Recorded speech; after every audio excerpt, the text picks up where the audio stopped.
Salut, c'est Benjamin. Dans cette vidéo, je vais vous expliquer comment réussir un discours improvisé en utilisant la structure RAM.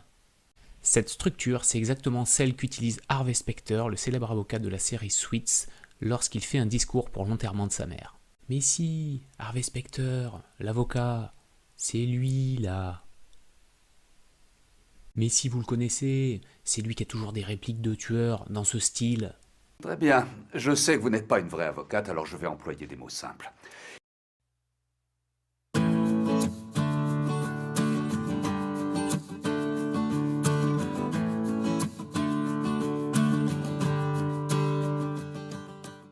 Avant de rentrer dans le vif du sujet, si vous aimez ce que je fais, n'hésitez surtout pas à vous abonner. Vous pouvez également aller faire un petit tour sur mon site web. Vous trouverez un questionnaire qui vous permet de définir votre profil d'orateur et de recevoir en exclusivité des premiers conseils pour améliorer vos prises de parole en public.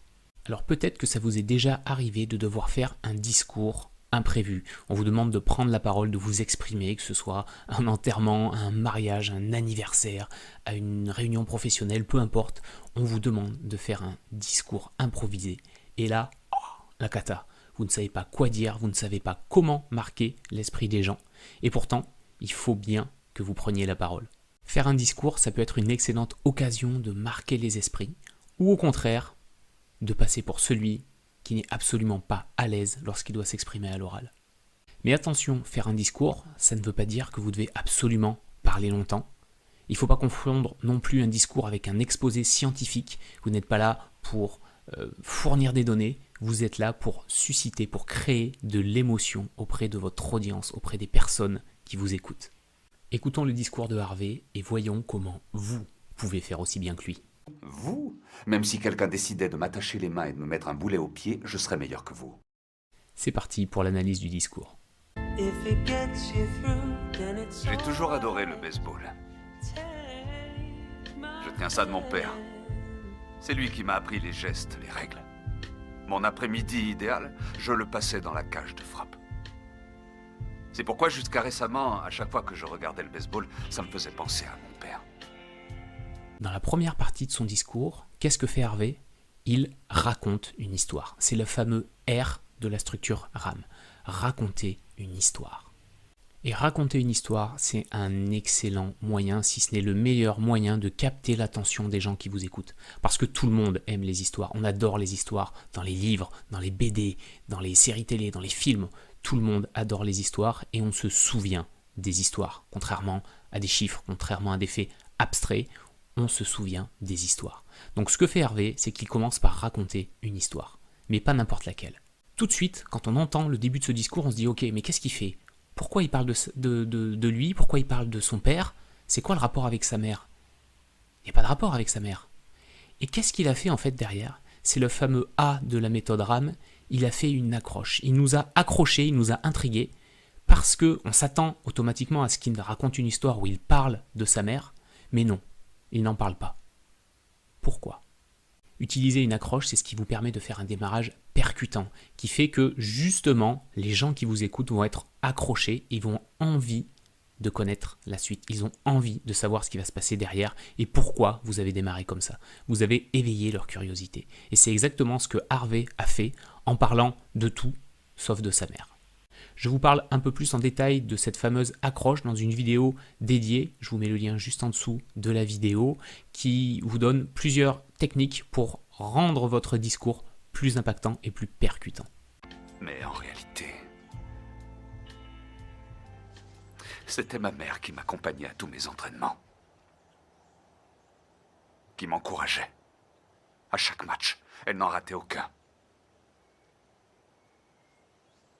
Elle était toujours là, même quand je ne la voyais pas. Pendant longtemps, je ne m'en suis pas rendu compte. Maintenant, je le sais. Qu'est-ce qui se passe ensuite? Eh bien justement, il s'est servi de son histoire, il s'est servi de son accroche pour mettre encore plus en lumière sa mère, pour montrer que finalement, il a démarré par lui et son père, mais c'est finalement celle qui était en haut, celle qui était à l'origine de tout, celle qui le poussait à jouer au baseball, qui était là quand il jouait, c'était sa mère. Donc qu'est-ce qu'il fait? Il la met en valeur, alors qu'au début, il l'a laissée complètement en retrait. Il a créé du contraste entre le début de l'histoire et la fin. Qu'est-ce qu'il a créé? il a créé une chute à l'histoire. Toute bonne histoire, elle a une fin, elle a une chute. Elle a un message. Ce fameux message, c'est la troisième étape de la structure RAM.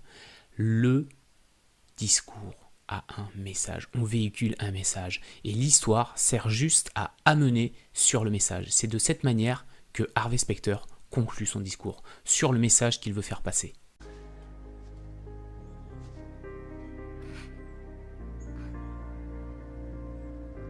Elle me disait toujours que personne n'était parfait, que nous faisions tous des erreurs. Et elle assumait toujours les siennes. Elle nous a appris à distinguer le bien et le mal, et à pardonner. Il parle de l'humanité des êtres humains. Nous sommes tous des êtres humains, nous faisons des erreurs, et c'est pour lui l'héritage de sa mère. Elle lui a appris à distinguer le bien et le mal.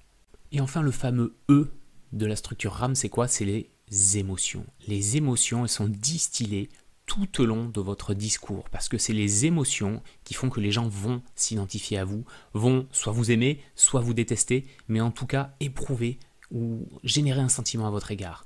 Dès le début, Harvey Specter, il met de l'émotion. Au début, on peut même ressentir de la frustration. On se dit, ok, mais qu'est-ce qu'il fait? Pourquoi il nous parle de lui et de son père? C'est quoi le rapport avec sa mère? On a une émotion, on est frustré. Donc on veut savoir la suite, on veut comprendre pourquoi il fait ça. Et c'est l'émotion, la puissance de l'émotion qui va faire que ce discours sera mémorable. De même que son histoire raconte des événements qui sont passés dans son enfance, donc on va avoir de l'empathie pour lui. On va se dire, ok, finalement c'est un adulte qui vient de perdre sa mère, mais c'était aussi un petit enfant il y a quelques années. Donc là aussi il nous déclenche, il nous génère une émotion qui nous rapproche de son discours et de la personne qu'il est. Et juste avant d'embrayer sur son message, il fait quelque chose d'extrêmement intéressant. Regardez bien. Pendant longtemps, je ne m'en suis pas rendu compte. Maintenant, je le sais.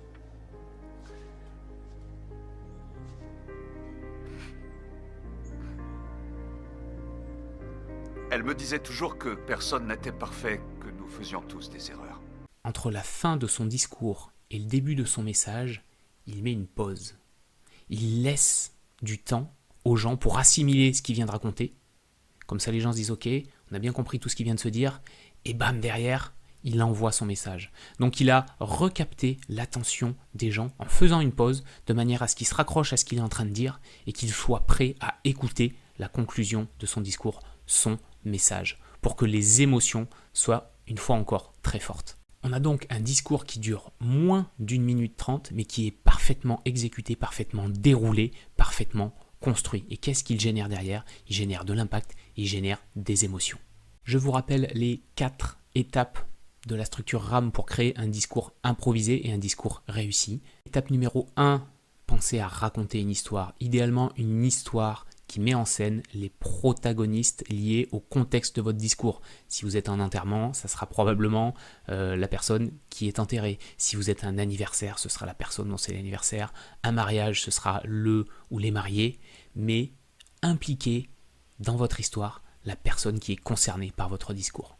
Étape numéro 2, l'accroche. Faites un démarrage percutant pour embarquer tout de suite les gens dans votre discours. Je vous le rappelle, votre discours n'a pas besoin d'être long, donc il faut que votre démarrage soit réussi. Énoncez un fait, racontez quelque chose qui n'a peut-être rien à voir avec l'événement ou l'histoire que vous êtes en train de raconter pour faire en sorte que les gens se sentent tout de suite intéressés. Étape numéro 3, pensez à passer un message. Un discours, il a obligatoirement un message.